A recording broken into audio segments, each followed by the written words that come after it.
Well, hey everybody, this is Don with the vlog of many things, and with me is Tom from Tabletop Tap Room. yes, it's Sunday afternoon. Yes, it's an unusual video. We're doing a live, but you know what? We just decided we're going to talk a little bit about something that came up Came 3D up today printing. in our conversation.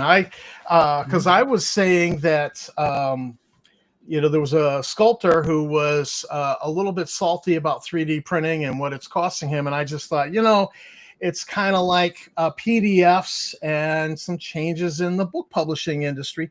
Yeah. Books aren't going away, but people are being forced to adapt, Yep. and that a PDF is less overhead. You sell it, there's no overhead for you. And I just Yeah. thought, STL files means no overhead. And so if you're doing miniatures already, you're doing sculpts, you offer some STL files and people are happy.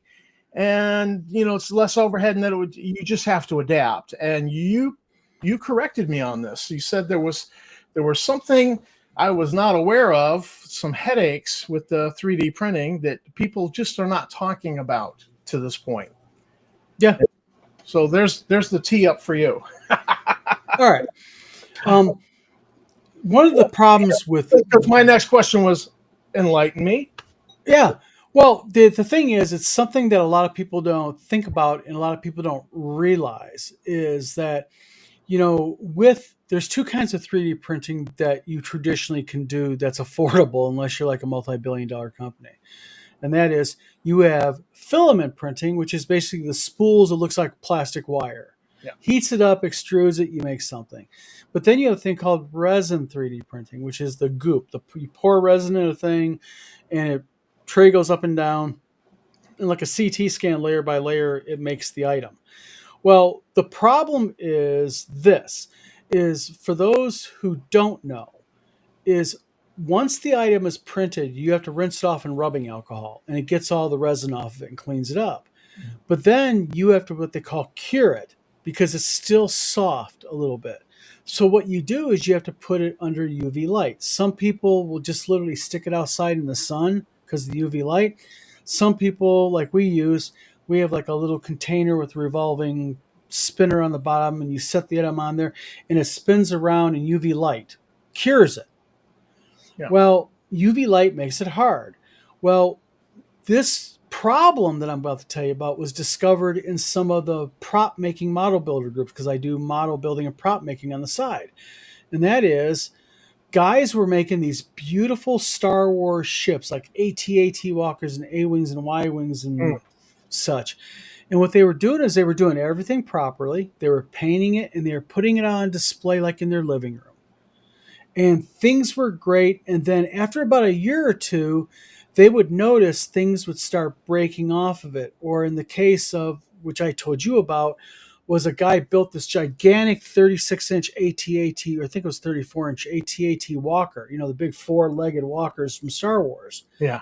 And what he did was he picked it up to move it, and all four legs fell off of it and shattered in chunks on the table. Now that's heartbreaking. Yeah.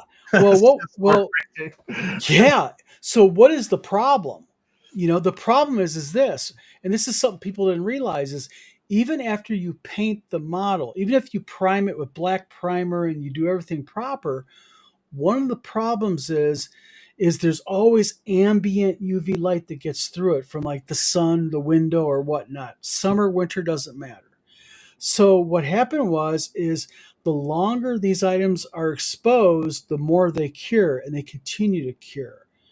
And it's sort of like, if you take a really soft, this is a bad analogy, but if you take a soft cookie and you put it in a 150-degree oven, and you put it in for about 30 minutes, you pull it out, it's going to be kind of crispy. But if you leave it in there for 3 days, it becomes very brittly and crumbly. And that's kind of the same theory behind 3D printing. So that's the big issue right now with 3D printing. Now, I was thinking in terms of how the miniatures industry started out with, it was lead, and there was problems with lead because, sometimes a kid would try to eat it, and, lead rot. being a problem. Yep. And then, we then went to white metal, the lead-free pewter. Yep. And then, in particular, the whole plastics move Yep. that went on. And then Reaper Bones came out with the white, flimsy, Yep. flexible.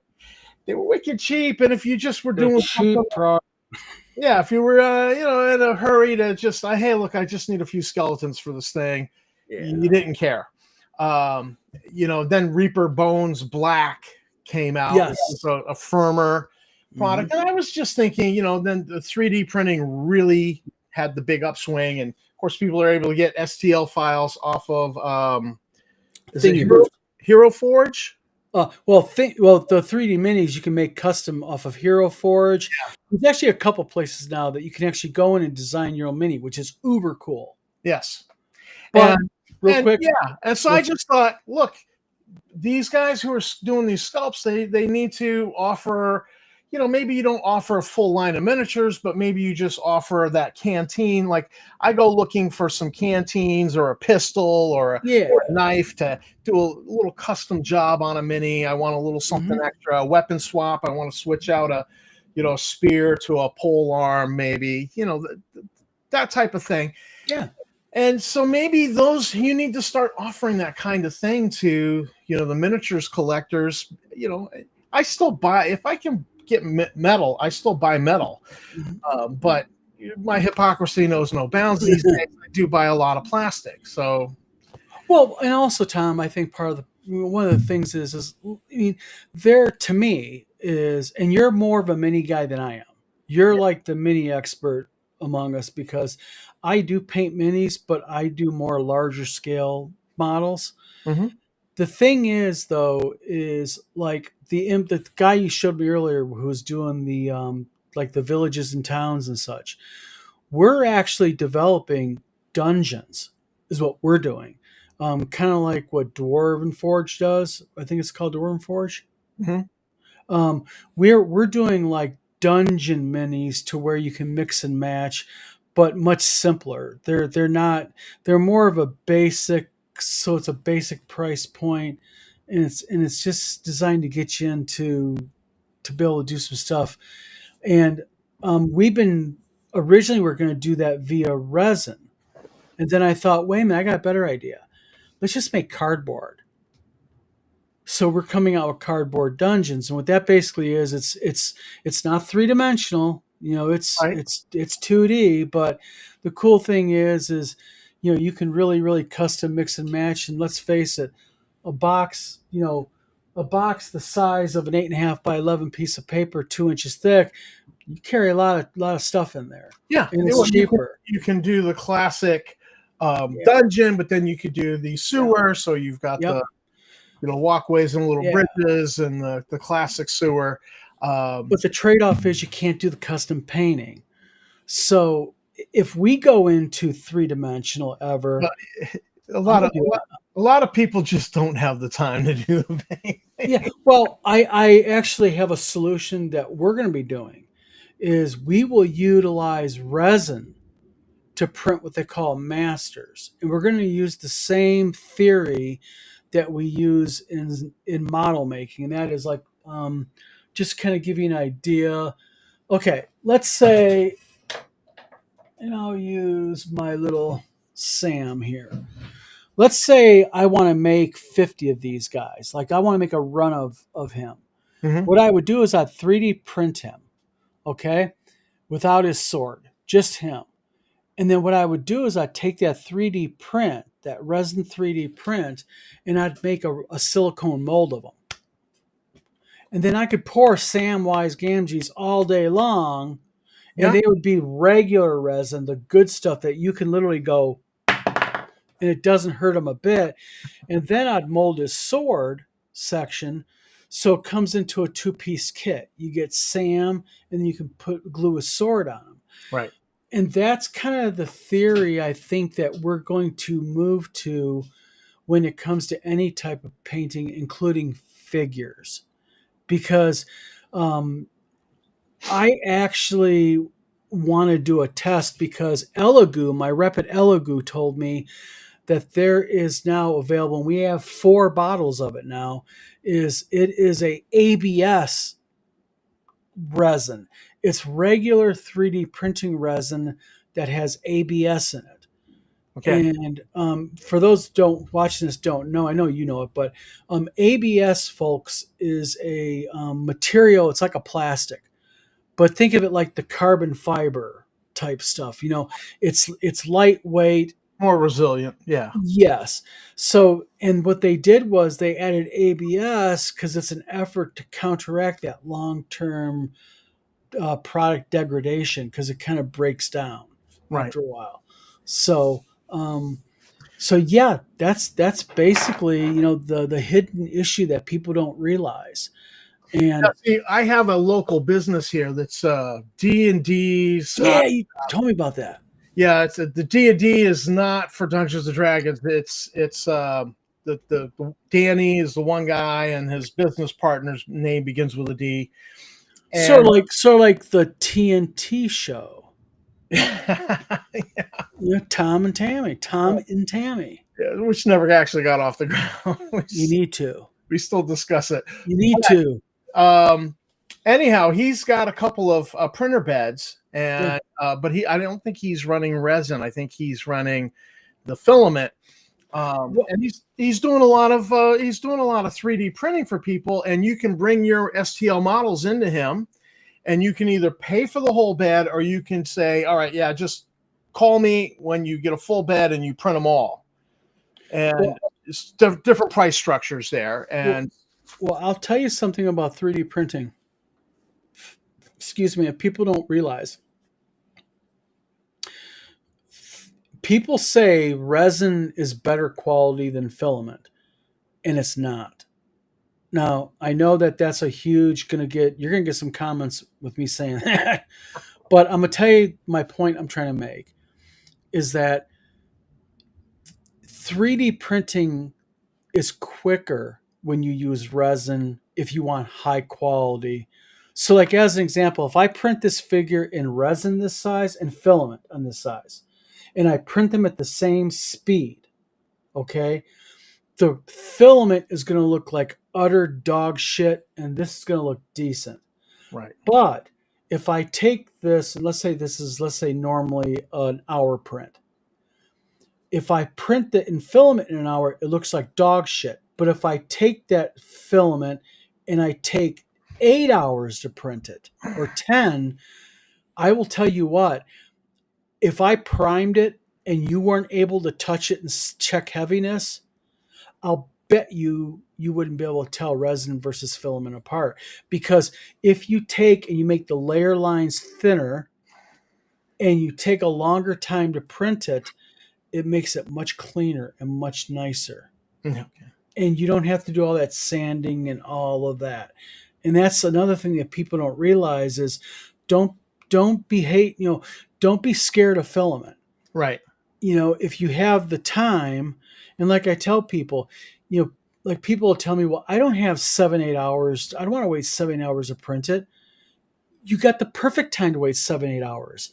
What you do is you put it on right before you go to bed, and then you wake up the next morning and your print's done. Right.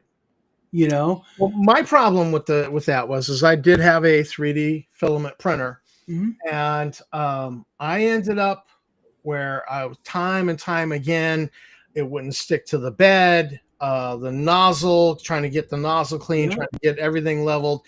It was super fiddly. And in the end, I sold it to a guy for $100. He said, I'll give you $100 for it. I said, sold, and I just sold it off. I paid $300 for it. I screwed around with it for a number of years and had it for a number of years.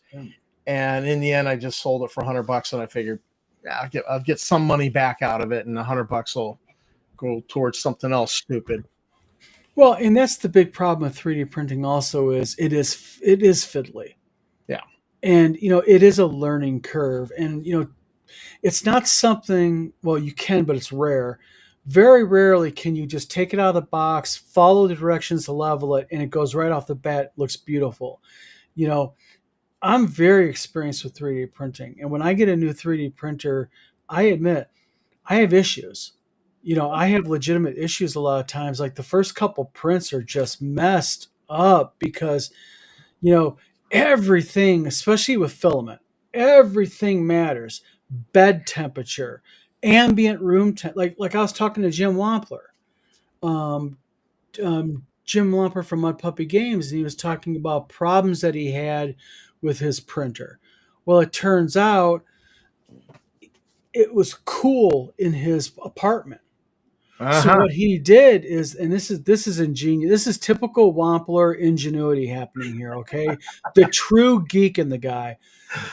He did something like he wrapped like a cigar humidor wrapper warmer around the printer and got it warmed up where the ambient area Right. is warmer, and that solved his issue. Gee. But like if something's not level right, or if you're at a table and that table can like do this, like Yep. because when a printer's moving, especially a filament, it's going Oh yeah. There's a what. lot of movement there going Yeah, on. and it's literally like it can cause jogging. So we have actually a steel table bolted to concrete for our 3D for the filaments, because Mm, what we want to make sure is when that thing starts, I'll get it later.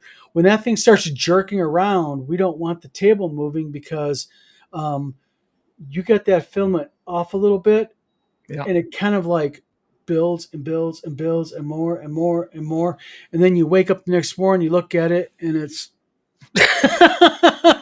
Yeah, I've seen that. yeah, I've done that a few I've times. experienced that one. Yeah. So yeah. Yeah, well, I prefer to at this point, since I sold the 3D printer, Hmm. and I just realized like it was a lot of work that Yeah. I did not enjoy putting in. And yet I've got a business down here, not the public library, because they'll do 3D prints for you, but Mhm.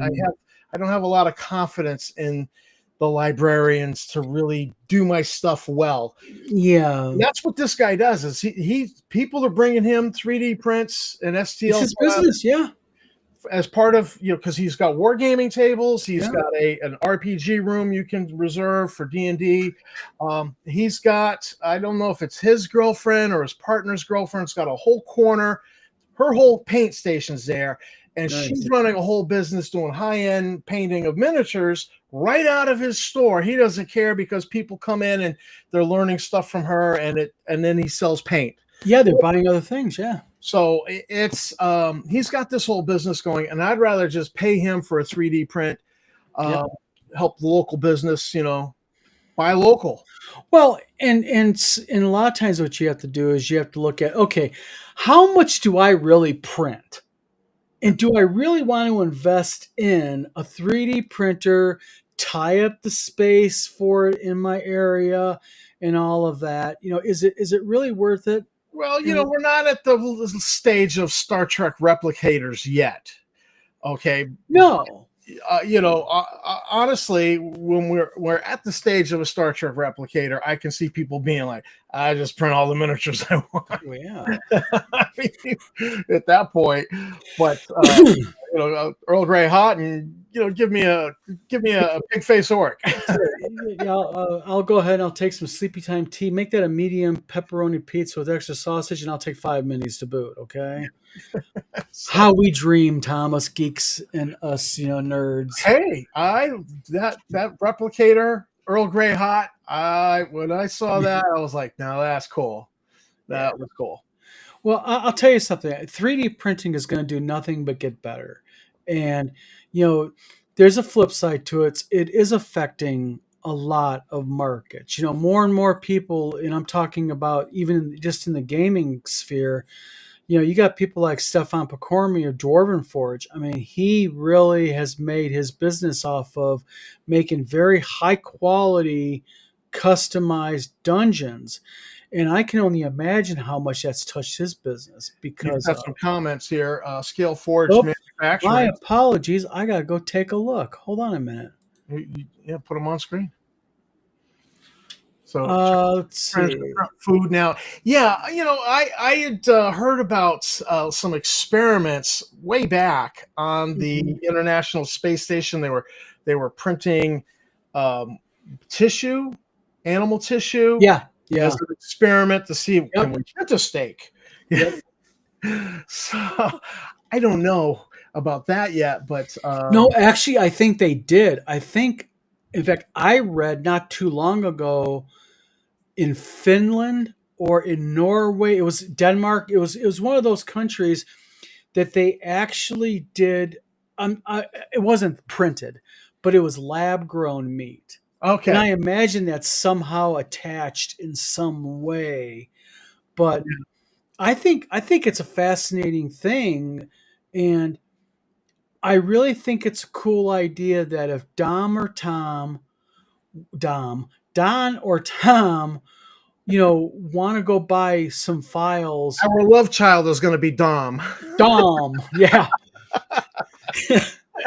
So, he's mine. Leave him alone, everybody. You know, but Oh, no, Tammy will kill you over me. yeah, I know. My dreams are shattered.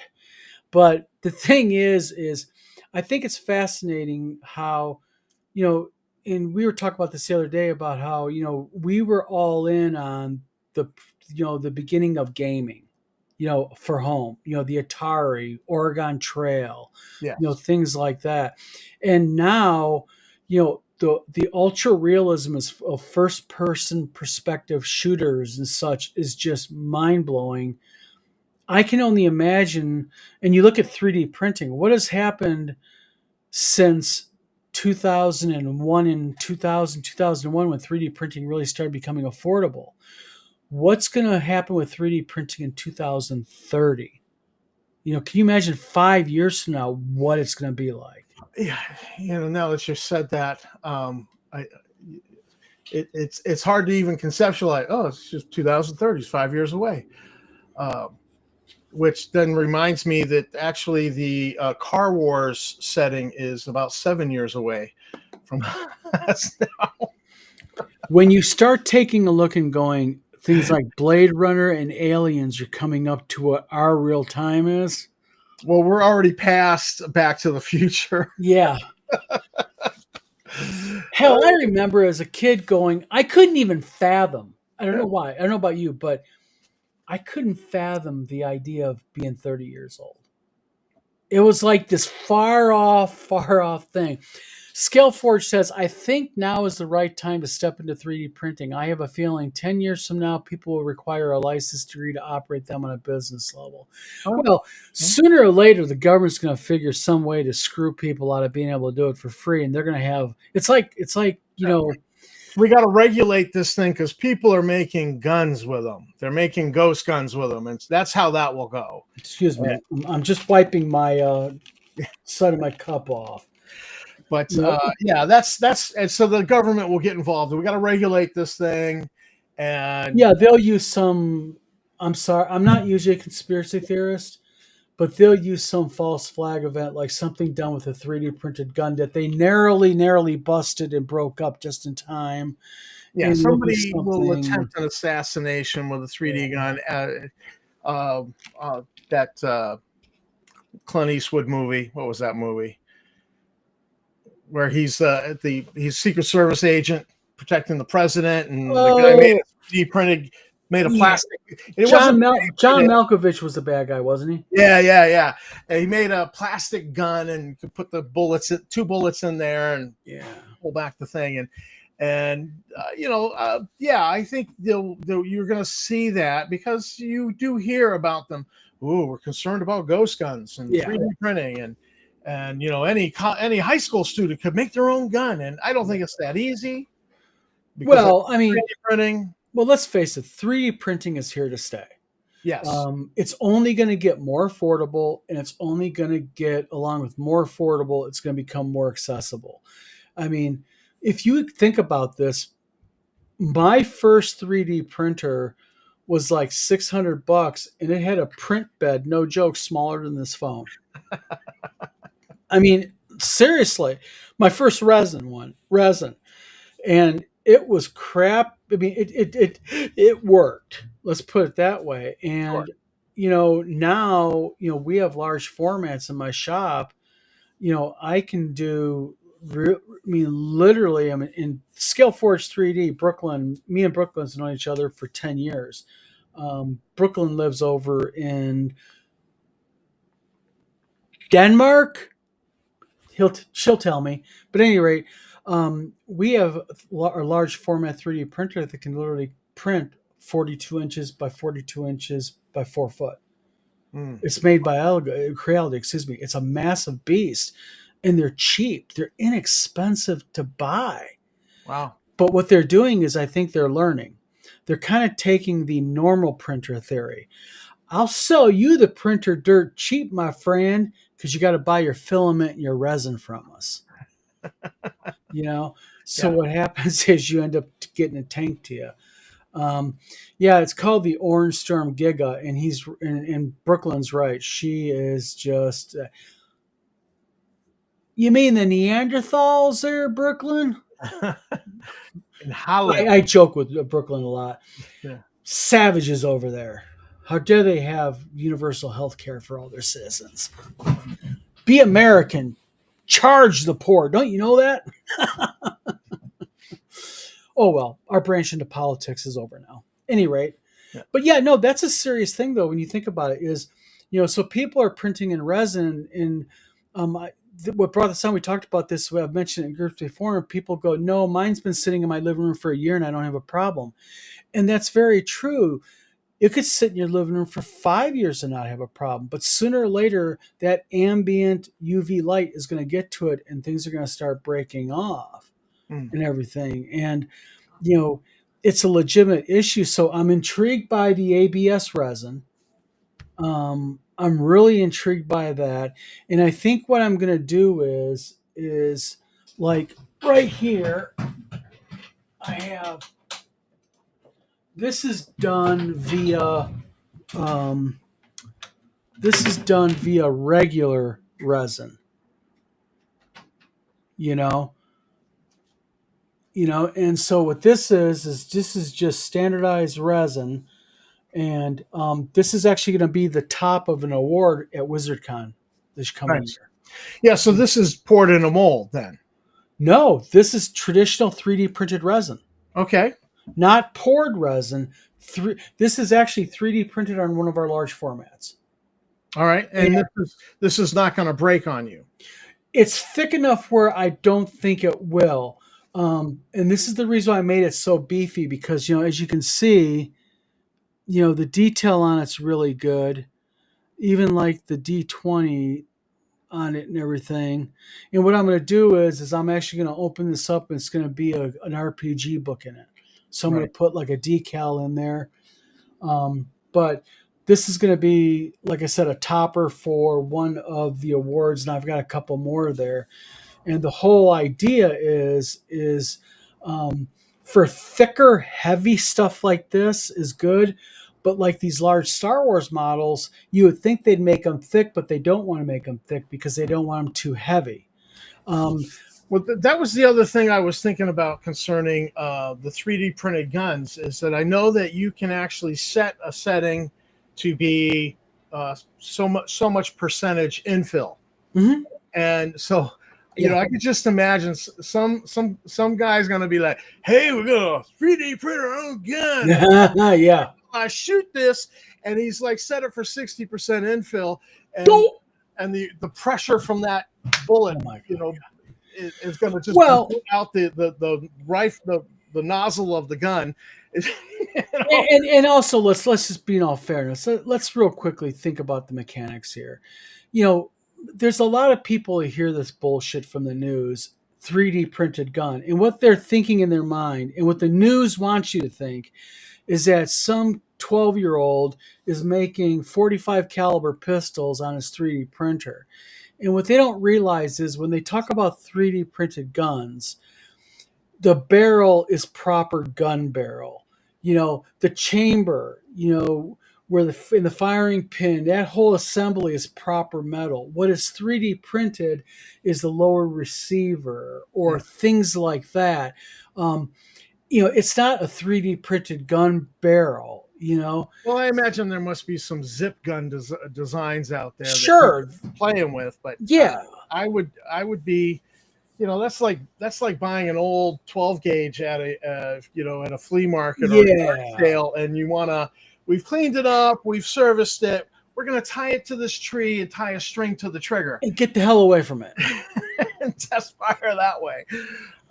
Well, Brooklyn, real quick, in all fairness, a couple of her comments. She says, Brooklyn's prints, she says, mine usually print for 144 to 250 hours a week. Just to clarify, Brooklyn is the owner of Scale Forge Manufacturing.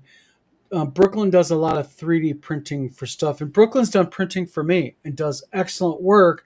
But what Brooklyn's doing is Brooklyn needs, or not needs, Brooklyn is married to a gentleman here in the United States, and so she wants to get back to the USA. But we know that there's currently technical issues happening with immigration, so Brooklyn has to wait. But also, she says resin printing works with UV curing. Yes, we were talking about that, Brooklyn, earlier. This is part of the impetus of this video. Um, she goes on and says, even when printed fresh off the printer, they need to be washed and cured better. Yes, with rubbing alcohol, we talked about that. And then finally, she addresses you, Tom. She says, Tom, you, me, and Don need to sit together one time or another. Um, I'm missing out there, LOL. Out here, yeah. Yeah. Yeah, we should, do a video. But I mean, with her in the Netherlands, and us, It would be a timing thing, huge. yeah, it'd be a timing thing. Yeah. Yeah, because literally 8 o'clock on the vlog of many things with their normal show hours. It's 8. It's about 3:30. I think it's like 4 or 5 in the morning for Brooklyn. Right. So, but me and Brooklyn talk via Discord a lot, and Facebook. It's doable. So just gotta figure out the mechanics of it. But yeah, I mean, it was always. I played in a play-by-post game yeah, with somebody in Australia, and so I was always waiting. I'd jump Holy out of bed. kid. I Yep. would jump out of bed and rush to the computer to see if they posted. Did they post yet? Yep. Oh, So sounds like she's a night crawler. Brooklyn's kind of like all over the place. Yeah. Yeah. That's how I wasn't too. Brooklyn's like Polly Kidd. Polly Kidd right now, it's 3 o'clock in the morning, basically, in Australia. And Polly Kidd yeah. and me were literally talking right before this video started. Mm. So it's like, they're like us. Well, no, you're becoming an old man with a kid again. I'm free. So I'm just an old man with no kids at home. You got the little one. Yeah, we have a toddler in the house we're taking care of for a time, and so it's a rookie mistakes that we have adult children, and first day she was here we gave her too much to drink, and then we were like, well, that was dumb. Right before bed, too much caffeine, 30 minutes before bedtime. No, just too much water, and then we're like, oh yeah, that was a bad idea, because it's got to come out sometime. Yeah. Well, the nice thing about it is with me is, like last night, I went to bed at midnight, couldn't sleep, so I got up, stayed up till 4:30, and then got up at 8:30. So I have the luxury, whereas you're kind of grabbing it while you can. I mean, if you're lucky enough and she sleeps in, you're going to sleep in a little bit. Yeah, the challenge is to get her to sleep in her own bed, because I might as well leave my bed if she's gonna join us, because she goes sideways, and then your kidneys are a kicking bag. Yeah. She's a toddler. It ain't your bed anymore. It's become hers. Don't you know the rules? Yeah. Well, last night she came to my bed, and I was like, oh, what's wrong? Oh, you were sleeping in your own bed. I made it like a big deal, and I started rocking her, and then I took her back to her bed, and somehow she stayed there for the rest of the night. Wow. So progress, Tom. You're out of practice. Small victories. Small victories. But hey, Scale Forge Manufacturing put a little coffee icon up there. Definitely with the coffee. We always a cup. When I get a chance, I buy this imported coffee when I'm in Boston, because I can't get it here in Maine, but Amazon can get it. Shout out with coffee at WizardCon. Heidi Gygax Garland and Eric Gygax Garland were so nice. Well, Heidi has somehow family attached to Hawaii. Ooh, okay. She brought me a bag of legitimate the Hawaiian Kona coffee, the Mhm. really, really good stuff. Heidi, if you're watching this, you are a diamond in the crown of gaming for that. I will always take coffee bribes with that coffee, and we won't call them bribes. I will always take gifts. That was by far some of the best flipping coffee I've ever had in my life. I can imagine. So good. So good. Um, We have an affection for this strong. It's called in Portuguese. It's called a strong coffee. The subtitle is a strong coffee from Brazil, Palau, if I'm pronouncing it right. yeah, I don't know. And it's like espresso on espresso Oh, ground. my kind of coffee then. Yeah, it's a Yeah. super. And when my brother was in Iraq, I know he loves coffee. And he was like, "Oh, this is good stuff." I just sent care Yeah. packages of it. So he had too much coffee because it's your baby brother. There's never too much coffee. You oversend. And so then he told me he was hooking up medics with bricks of coffee, and I sent him even more. Hell And yeah. because he's a medic, and Yeah. so actually he had so much coffee he started bringing it into the emergency room at their combat support hospital, Nice. leaving a little note on it: very strong, use less. Well, these dumb Americans would make coffee like it's an American coffee, and they just put scoops of it Yeah. in. And it was really funny. They were in there, and this one doctor, all of a sudden, he started having tachycardia, and his hands are shaking because he'd had too much. He had a couple cups of coffee, and it trashed him out. So they put him in a wheelchair with an IV. Gotta love it. And so he's Good. directing my brother, amputate that leg, finish amputating that leg over there, and Well, I'll tell you something. I'm lucky. My daughter's a manager at Starbucks. Oh, so there you go. So in my standard coffee is what's called a 6-shot Americano. Mm-hmm. It's literally Americanos, for those that don't know, is literally just water and espresso. It's not coffee. It's literally water and espresso. Well, I have a 6-shot Americano. So instead of 2 shots of espresso in a regular size cup, I get 6. Mm-hmm. And I'll tell you what, if you like strong black coffee, which is I do, Tina drinks all those add-ons crap in it. I like straight like tea. I like iced tea. Rarely do I put anything sweet in it. I like plain old the flavor. But 6-shot Americanos, you can drink one, you can drink two, but if you drink the third one too quick to the second one, Yeah. you'll see. I'll be doing this, and I'm not joking. Yeah. I mean that kind of like amps you up a little bit. We'll have to make sure we pick up a brick of that Palau in Boston before we come out for WizardCon. Oh man! Oh heck yes! Yeah, you'll like that stuff. And they have the company recently came out with an extra forte, which is extra strong. Now, black package.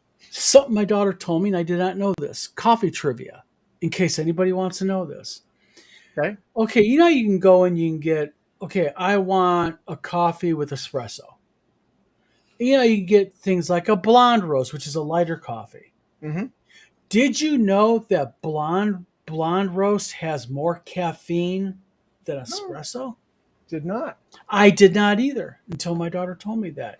Wow. It's a higher caffeine content, even though it's a lighter coffee. Scaleforge 3D says, I can't wait till the metal 3D printing technology becomes more affordable. Average sub could run you $250K. Yes, it can. And then he says, challenge accepted, Don, regarding caffeine. Oh, I'm going to make an open challenge on this. You may outdrink me under the table with alcohol, but you will not outdrink me with coffee. Oh, I know what Brooklyn's doing too. Brooklyn's going, okay, buddy, game on. You wait till I come in the States. Well, I've scaled back. I used to drink 2 pots a day. I'm a Chicago person. Yeah. Same now it's and I still do it. Yeah. But well, back then I used to put like 3-4 sugars, cream, And Never. I was noticing I was gaining weight, and I thought, well, if I drink so much coffee, if I just cut out the sugar and the cream, I'll cut out a large amount of calories. Yeah. I didn't lose any weight, but I got so I can't put cream or sugar Well, in my coffee. with me, it's not the fact that I don't. I'm not worried about losing the weight on it or gaining. Game on, buddy. Okay, we're there. Um, with me, it's just I don't like the flavor of coffee mixed with stuff. Like my wife has had me try like mocha lattes Hmm. where they got and I didn't like them, and then I Hot listened to my chocolate and coffee is a yeah. mocha. So my daughter was like, "Well, do this, Dad. Instead of doing like we do 3 pumps, ask for only 1 pump." So I thought I'll try it. I just can't get into. It's sort of like with me. You know how people dip fruit like strawberries in chocolate. Hmm. Oh man, it makes my back of my jaw clench now. Think about. I just don't like the flavor Right. combo of chocolate with fruit. It's Well, so. But see, this is typical vlog of many things. We start off talking about the problems with 3D printing, and now we're giving everybody lessons in we're coffee. discussing coffee. You know Hey. what? That's the way Well, this show coffee's is. kind of like religion a little bit. I mean, if I was going to have a false god, it would be coffee It would be the or pop of bacon. coffee, Bacon or coffee, either one. bacon and coffee. Well, that could be a pantheon, maybe. Can you imagine? Give me a nice strong cup of coffee with 6 pieces. Okay, real quick. And this will determine if we end up continue to be friends or you become my mortal enemy. Do you like your bacon like soft and rawish, or do you like it crispy? I like it crispy. We're we're safe to be friends still. I will That's let you around my wife now, that's because if that's that scene in Dances with Wolves where the guy's eating the half raw bacon before the Indians show up and kill him. oh, I was like, oh, my serves you right. brother Mike, when he graduated from basic training in the army, he was a field artillery, and he took basic at Fort Sill. And I remember going to his basic training graduation. He's got 4 years on me, and we went to his basic training graduation, and there was an Indian. He was an Indian guy, like native Indian, from America, and his family brought him a pack of raw bacon, and he was eating raw bacon. Oof. I wonder. I wonder if it's something to do culturally with eating like raw something, but like he was eating raw bacon, and even if it was safe to eat, which I doubt that it is, I don't. I don't like fat. Like I like fat, crispy, like cracklings, but like pork fat, like on pork chops, I cut it all off and everything. Yeah. Real quick, Scale Ford says you better insure a new kidney. Also says he is or she is Dutch. We get breakfast fed with coffee instead of milk. She likes bacon crispy. And Brooklyn also says Madrina's has coffee beans with bacon flavor. By the way, Or I've had chocolate covered coffee espresso beans. I've And had those. Those are on the fence. yeah. But did you know that I believe it is Thailand that there is a specialized coffee where they feed monkeys the coffee beans and they eat them whole. Yep. And then what they do is they pick them out of the monkey poop, the beans It's the most expensive coffee in the world. in the world. And they don't even rinse it off. It's like includes the poop. And they go ahead and they brew you coffee. I assume they must wash that crap off. And Well, now I don't even want to try that. well, not only did you use a great pun by washing that crap off, but I'll tell you what, to me, I think that's a really shitty form of coffee too. Yeah. There you go with the pun. Okay, and guess what? I am proud of us both. You know what we just did? What would we do? We talked coffee, poop, and didn't even mention the word satine. No. We're growing as a channel. Now, I wanted to say something to Scale Forge Manufacturing. My wife has her state agency. She has an intern from who's Dutch, just came for the year, Cool. and brought her a box of specialized chocolates and it said something like people will travel from all over the world just to buy these chocolates, and they were quite good because I don't like American chocolate, the sweet American chocolate, and I was like, oh yeah, don't leave that Well, real box quick, where I can find it. Scale Forge 3D. Their name is Brooklyn, so So that's what she goes by is so Brooklyn too. So they must have some really good chocolate shops there in Holland, and I just got to say, the Dutch know how to do chocolate. It is not this milk chocolate American made crap that we get here that I just can't even stand anymore. European chocolate is really different. Yeah. Brooklyn says I have a Philips 1200 Latte Goo full automatic espresso machine. Go ahead, rub it in.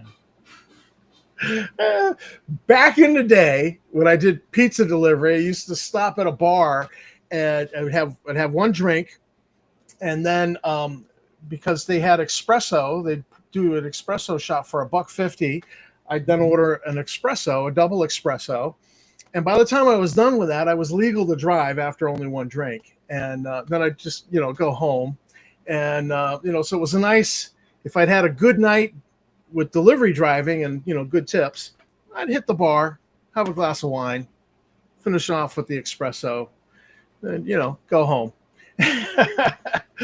But yeah, uh, love espresso. Love that place having espresso for Espresso. $1.50. I mean, what do you tip on a $1.50 drink? Oh, I would tip. To be honest with you, something like that. If they put out a really good product and they're nice to me, I would probably round it up to $2. Yeah. Just to be nice. And I'm not a big and we should actually have another show. In fact, I'm gonna write it down. We should also do a show on tipping, people's opinions of tipping, because I have opinions about tipping in certain situations, and I think that'd be an interesting show to do. As a coffee fanatic for many years, uh, the origin of tipping was in Victorian coffee houses Yes. because it was so busy. The only way you got service was you'd slip a little bit of Yep. thanks for assuring promptness money to the serving wench, the serving person, whoever. Yep. And so that's TIP. Thanks for ensuring promptness, Yes. and that's where tipping comes from. And so when I see Dunkin' Donuts or some place like that that has removed the tip cup, I'm like, you're breaking tradition, and it's just wrong. And I think, the when I've seen when I was working in the trades, and we would go to a Dunkin' Donuts, and they had a tip cup, and the service was fast, and there'd be a line. We wouldn't hesitate. As tradesmen, you want to just get your coffee and get out and get back to the job site. We wouldn't hesitate. But when they took away the tip cup, all the fast people just up and left that Dunkin' Donuts. They hired on, and they were like, "Oh, well, we pay them $1 more an hour, so you don't need to tip them." And I was like, "BS," because I see that there's 8 people in line. I won't even go in that line because it's too much time. I'm wasting too much time. As a tradesman, I got to get back to the job site. Yeah. I'm not even doing this. But And but to me, Tom, go I'm ahead. very opinionated on it. I think it's Well, traditional, and you should do it. And I think this would be a really interesting topic to get into on a show because I'm very opinionated on it too. But my view on it is a little bit different than yours. And that is, the purpose of a tip, in my opinion only, is that, you know, it's based upon the service that I get. mhm. Okay. And that includes politeness, being on top of things. And have I been to restaurants before? Like as an example, we go to an Indian restaurant in Kalamazoo. Great people. We have literally been going there for 15 years and never have had a bad experience. Um, Average meal price, if you go with, if it was me, Tina, and the two girls, you could drop easily $100 bill on dinner Mhm. between Sure, all four of us. sure. And you know what I really enjoyed about them is they don't even have like a breakdown of tips. What pisses me off is when you go to a restaurant and you're paying, like they flip the thing around on you and Mhm. it's defaulted to 25%. Yeah. And I'm like, first of all, you shouldn't default to anything. Tips are optional. And have I given, like in places before, a low tip? Yes. Have I done a great tip? Yes. Have I left no tip? Yes. Yeah. You know, because, there's been places that me and my wife has went to where the food was cold, the server was rude, you know, um, they drop your food off and you don't see them again Yeah. until they swing by and drop the thing on you. So to me, tipping is is just that. You know, is the waitress, and I hate to use this term, but is she busting her hump to make your experience a better one at the restaurant? Yes, you deserve a tip. But if you're rude and you're just not doing your job, then why should I tip you? Well, I saw a 1989. Went to a diner with my Sunday school teacher, Hmm. of all people, and the waitress was cranky, Yeah. an attitude, slam things on the table, and it was kind of noticeable. And I'm in my head thinking like, no tip. And I think our bill came to $25 together, the two of us, and Hmm. Mike Mike dropped the 50, and he says, I'll take care of this, and he dropped the 50, and we walked out, and she chased us out of the restaurant with that $50 bill. She goes, I can't break this. She was all nasty about it, and Mike says, no, I thought you were having a bad day, and I just figured you could use this, as a tip. And she broke down crying in front of us when he said that to her. And Different things happen though. That he yeah, he got a vibe from her. He and sensed something was I would have off. never tipped her. I would have been like, Hmm. screw you. Okay, Flounce service. this guy right here, or gal, sorry, Brooklyn. I'm allowed. Brooklyn knows me. Um, Brooklyn says, "Hello, European restaurant owners want to have a word. We pay people a living wage." And Brooklyn went on and said, "Customers should not be held accountable to pay the wages for employees. That's the shop owner's responsibility." To me, I agree with that. But what you have to understand in the United States, waitresses and waiters do not, and wait staff do not have to be paid state minimum wage. There's a different minimum wage for wait staff. Like in Michigan, it's like $4 an hour Yeah, it's a because different. they're presuming tips. Yeah, it's yeah, It's a it's you know what? Let's save this for a show one night when we can really get into nuances, do some research because it fascinates me yeah, because it is such a divisive topic. You yeah, know, and which so and knowing that wait staff, people who rely on tips, they rely on tips, and so I go into a restaurant, I just like, look, we're gonna go bare minimum 20%, but really good service, we'll up it to 30, and everyone has their dollar amount. you know Mhm. I, I used to go to this one breakfast place. They had a deal for it was toast, eggs, and coffee for $3, and they were Oh, losing. those days are over with. Yeah, this was in the this was like the Mid year Obama or became two president. thousands. This was the like 2009 or 20, Oh, yeah, and that mid two so thousand. but it was creating a buzz in the area, and so I'm thinking it's a $3 bill. What do I tip on that? And I'm like, I'm going to tip 100%. I'm going to drop $5 or $6. And you know what? You nailed it right there. To Yeah, me, that if it's something like $4 or $5, it was and crazy good food, yeah, good service. but there's another thing though I despise and I disagree with, and I will never step off this hill. And that is, I do not believe in having waitresses have to split their tips with other staff. I am sorry. You know what? You pay your busboys minimum wage, whatever you want. You pay your cooks minimum wage, whatever you want. Pay them a living bloody wage. I understand it's a team. I understand that to get the food hot, the cook has to cook it in a timely Yeah, manner. I get all that. But that waitress is out there also being the one to hump it, put up with the rude customers, put up with the kids throwing food, put up with, you know, everything that they put up with. Boom. Skillford says 18 an hour in Europe. That's minimum wage, I guess. Up to 35 in fancy pansy restaurants, or euros, sorry. Also says, hell, as a former factory worker with no degree, I was making 15.54 an hour for 36-hour work weeks. That's euros, so probably what, about $20 an hour American. And then finally says, still taking home 18.52 a month.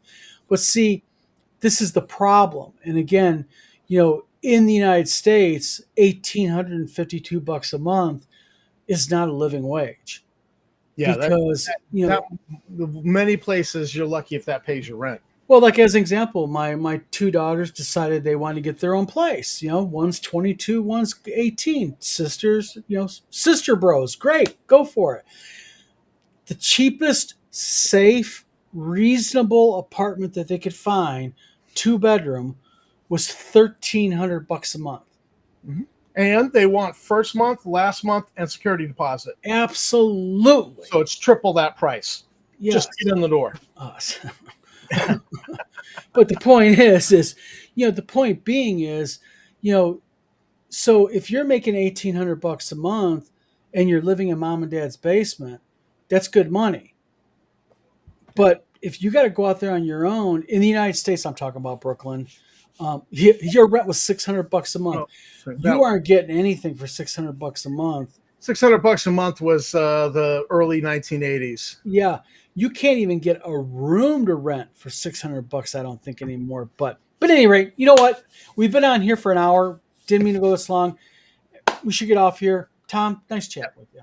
Hey, it's good seeing you. It's a good test to see if my computer would work because I was bouncing out of the live stream. Yep. Past so couple far, of weeks. nothing. So we'll see next time. Maybe get more people in here. We'll see what the load is. So, well, apparently the fixes we put in place seem to have worked. So good. Alrighty then. Well, everybody, thanks for tuning in. I am Don. And I'm Tom in Brooklyn. It was nice talking with you. Yep, Brooklyn was in the house. So everybody have a good night and have a good Sunday and happy gaming. See you later.